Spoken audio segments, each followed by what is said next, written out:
Kehadiran Ibu Kota Nusantara atau IKN Nusantara di Kalimantan Timur membawa berkah bagi daerah tetangga.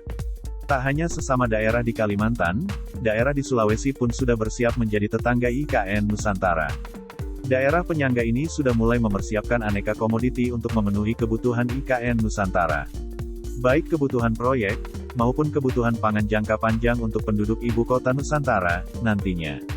Dilansir dari Kompas TV, sebagai salah satu wilayah penyangga calon Ibu Kota Nusantara, pemerintah Provinsi Sulawesi Tengah, telah menyiapkan kawasan pangan Nusantara. Kawasan itu berada di Desa Talaga, Kecamatan Dampelas Kabupaten Donggala. Lebih dari 100 hektar lahan akan disiapkan sebagai awal kawasan pangan Nusantara. Kawasan itu berada di Desa Talaga, Kecamatan Dampelas, Kabupaten Donggala. Jalan menuju kawasan sudah mulai dibuka, sepanjang 10 km dari jalur Trans Sulawesi. Di dalam kawasan pangan Nusantara itu direncanakan akan ada area perkebunan dari berbagai macam tanaman pangan, serta ada area konservasi hutan. Menurut Camat Dampelas Arwin, pembukaan kawasan pangan ini tidak mengganggu kawasan hutan lindung.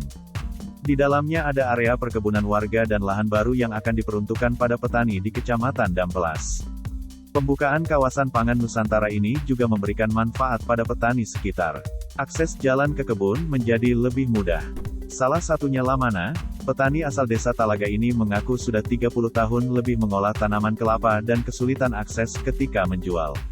Sejak dibuka pada Agustus tahun 2022, sebagian besar warga menunggu untuk dilibatkan mengolah lahan di kawasan itu. Rencananya, pembukaan kawasan itu akan rampung pada akhir tahun 2023 dengan mengundang Presiden Republik Indonesia untuk meresmikan kawasan itu. Sebelumnya, kehadiran IKN Nusantara di Kalimantan Timur bakal mengubah kecamatan terisolir di Luwu Utara menjadi penyuplai daging merah ke IKN Nusantara.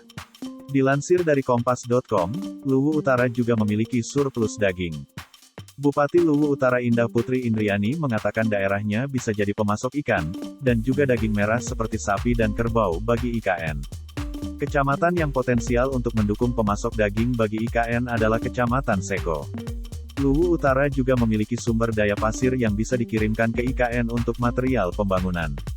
Namun, untuk mendapat manfaat dari IKN, Luwu Utara memerlukan pembangunan infrastruktur jalan.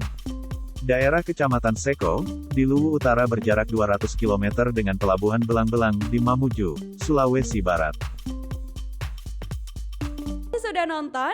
Jangan lupa like, subscribe, dan share ya!